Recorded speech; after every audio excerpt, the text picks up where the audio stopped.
about you guys, but throughout my childhood, I've always had my console and my PC connected to gaming monitors instead of to a TV, mostly because the only TV on the house was a family TV, and the last thing you want to deal with if you simply want to play a game is be worried about if someone else is using the TV or not, or have schedules for using the TV. So it was always simpler to plug it into a gaming monitor and just use it however I want to. But recently I bought an OLED TV, particularly the Philips 807 with ambient on the back, just powering beautiful colors on the wall, and the crispness that you get on a glossy OLED panel paired with 4K 120Hz, great HDR performance. I mean, I've been itching to playing just slower paced games, more story based games, and even sim racing on that beautiful OLED panel, but at the same time I want to keep things in the office. So that's pretty much the plan for today. The setup itself couldn't really be any simpler. It pretty much revolves around fiber optic HDMI 2.1 cables instead of your normal copper-based HDMI cables, as well as regular good old USB 2.0 extensions to pretty much move the video, the audio signal to the living room, as well as some connectivity for peripherals and controllers, and even my Fanatec sim racing wheel. You need USB on both sides to really make this work, so that's the entire idea around this, and it should pretty much be capped at around $50 if you don't plan on doing anything that's further than 15 meters apart.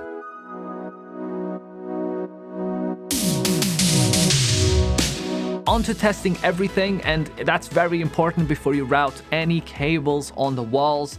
The PS5 worked absolutely flawlessly. It detected all the supported resolutions right out of the box, as well as VRR and HDR, and after doing some proper calibration of the HDR signal to the TV peak brightness of just right around 800 nits in the gaming mode, and playing some Spider-Man Miles Morales for a couple of hours, I was absolutely convinced that this was the way to go. The added delay on the controller from being this far apart from the console is minimal at best, and even things like plugging some IEMs on the controller for audio in case I'm doing a late night or early morning gaming session worked out just as well as if I was right in front of the console itself. On the PC side, G-Sync worked great, as well as HDR and 4K 120Hz, but the same couldn't really be said about the Bluetooth signal, so I really had to add a receiver to the living room to get a reliable connection. But after I did that, I had absolutely no problems whatsoever enjoying the beautiful map of Red Dead Redemption 2 in beautiful 4K and HDR, and I mean, it truly looks remarkable, the difference that you get when compared to just your good old regular IPS LCD.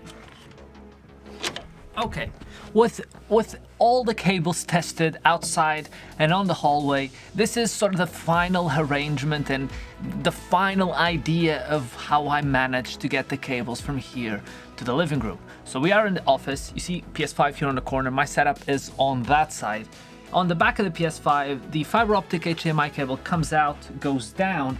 Because I'm cheap, I only got one fiber optic HDMI cable, so if I want to play on my PC or on my PS5, I have to switch the cable back and forth. But if in the future I want to get the second one, it's simply a matter of just wiring it here. But this is where I hide the excess behind this little cupboard here. I just hide the excess there. Then the cable goes underneath this closet door, and then they both, all three wires, go here and into my attic on top. Oh, I had some issues with getting the USB extensions all the way onto this side because I only got 10-meter ones, but at the end of the day it was fine even through double extension. So on the PC side, I have a 3-meter extension going from the back of the PC onto the closet, then onto a hub, then onto some hard drives, and then I plugged the 10-meter extension onto one of the hard drives that had extra USB ports. So it's an extension onto an extension onto an extension,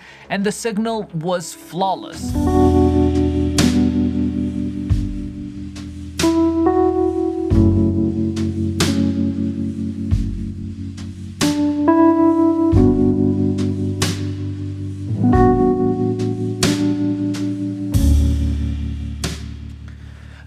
And after all that's pretty much left to do is just make a nice Cup of very warm, kind of lukewarm at this point. Make a nice cup of coffee, grab your controller, and just get ready to play some games, whether that be Spider-Man Miles Morales or something that's very immersive and single player in nature, or just get your sim racing wheel and just kick back with some GT7 and really enjoy all the immersion that you can get from a setup like this, filled with just the great TV, the great image, but also the ambilight on the back paired with great sound. It truly is an elevated experience compared to just gaming on like a normal LCD IPS panel, especially in my case that I was gaming on a 27-inch. Particularly for sim racing, that's way too small for the distance that I'm sitting from my monitor and everything. So it really is a remarkable upgrade. And if you're playing on a sofa, there's a much higher chance that a cat might be laying there, and you can just enjoy your games and enjoy your cat company as best as it can possibly be done. With all that said, I think if you really think about it, it's quite easy these days to take technology for granted. And just really think about what we just did here. That's 4K 120 Hz over a tiny little fiber optic cable that's running on the attic and carries just all the resolution, frame rate, HDR, everything. That's 48 gigabits a second over 15 meters with 2 USB extensions for under $50. I think that's quite remarkable what we can do with $50 these days when it comes to just creating a unique space and a unique gaming experience on a relatively affordable budget. And I really think it's something that it's very easy to take for granted these days.